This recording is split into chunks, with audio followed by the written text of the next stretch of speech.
भयो। आज फेरि हारे नेपाल। अविकासको नेपालले 4 विकेटले चाहिँ पराजित भएको छ। च्यानललाई सब्स्क्राइब गर्नु, शेयर गर्नु, लाइक गर्नु, डिस्प्ले सुनाउनु, फुल टेलिकास्ट। नमस्कार सबैमा। आज नेपाल र अमेरिकाको बिचमा गेम भएको 50 ओभरको गेममा अमेरिकाले नेपाललाई 4 विकेटले पराजित गरेको छ। दुबईमा आईसीसी क्रिकेट ग्राउन्डमा भएको वनडेमा आज नेपाल अमेरिकासँग 4 विकेटले पराजित भएको छ र अमेरिकाले पहिला टस जितेर चाहिँ नेपाललाई ब्याटिङ गर्ने निम्तो दिएको थियो, जसमा नेपालले 271 रन बनायो।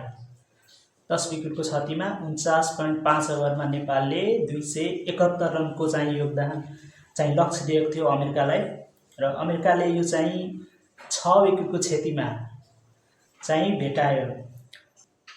यो सिरिजमा अहिलेसम्म 3वटा गेम खेलेको छ, जसमा पहिलो अमेरिकासँग खेलेको थियो, दोस्रो युएईसँग खेलेको र तेस्रो चाहिँ फेरि अमेरिकासँग खेलेको र तीनटै गेम नेपालले चाहिँ लगातार पराजित भएको छ। यो क्रिकेट वर्ल्ड कप 2023 देखि 27 को डिभिजन 2 का खेलहरू भइराखेको छ, जसमा प्रत्येक टिमले 36वटा गेम खेल्छन्, जसमा नेपालले 18वटा गेम खेलिसकेको छ र जसमध्ये नेपाल अहिलेसम्म धेरै गेम हारिसकेको छ भनेपछि 5वटा जितेको छ, 13वटा गेम हारिसकेको। 5वटा जितेको छ, 2टामा रिजल्ट आएको छैन, जसको साथ नेपालको अङ्क अहिले 12 छ र यो नेपालले ओडिआईमा खास गरेर एक दिवसीय श्रृङ्खलामा किन प्रदर्शन राम्रो हुँदैन नेपालको? खास त टी20 मा त हाम्रो नेपाल त धेरै राम्रो गरिराखेको छ। अहिले भर्खर चाहिँ 2026 मा आउने टी20 वर्ल्ड कप, मेन्स टी20 वर्ल्ड कप भारत र श्रीलङ्कामा हुनेमा चाहिँ प्रवेश गरिसकेको छ। तर यो ओडिआईमा एक दिवसीय क्रिकेटमा किन प्रदर्शन यति फितलो? ब्याट्सम्यानहरूको स्ट्राइक रेट र पार्टनरसिप यानी प्यासेन्स उनीहरूमा हुँदैन। चाँडै ठुलो सर्ट खेल्न जान्छन्, तर एक दिवसीय क्रिकेटमा चाहिँ बिस्तारै 11 ओभरदेखि 40 ओभरसम्ममा गेम चलाउनु जान्नुपर्छ। आज पनि हाम्रो पार्टनरसिप राम्रो रह्यो। पहिलो, तेस्रो, चौथो बलमा पहिलो विकेट झर्दा पनि, दोस्रो ओभरमा पहिलो विकेट झर्दा पनि, तर पनि नेपालले आज राम्रो प्रदर्शन गर्यो। तर मेन्टेन गर्न नजानेर, यानी पार्टनरसिपको बिस्तारै अगाडि बढाउने नजानेर होला कि या आत्तिएर होला कि खेलाडीहरू छिटै आफ्नो विकेट चाहिँ गुमाउनतिर लाग्यो। अब त्यो हुँदाहुँदै पनि हामी नेपालको ब्याटिङतर्फ जाउँ।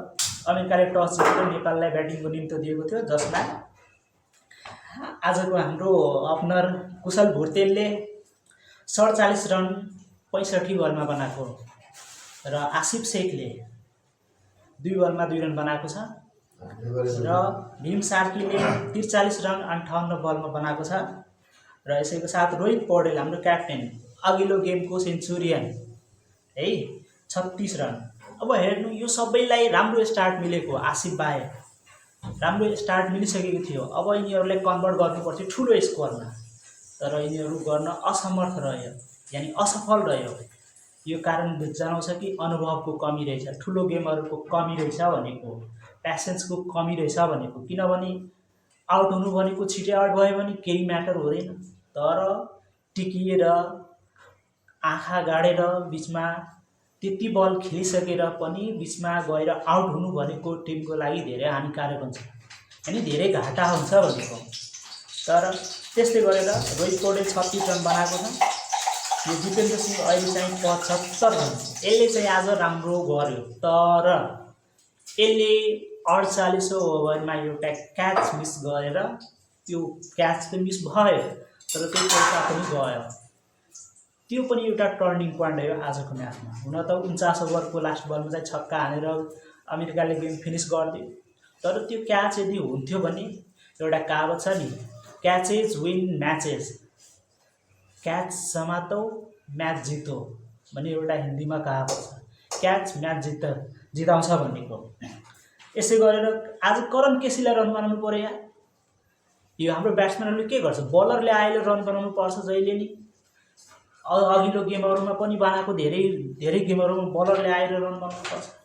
के हो, ब्याट्सम्यानहरूलाई रेस्पोन्सिबिलिटी लिनुपर्ने हो।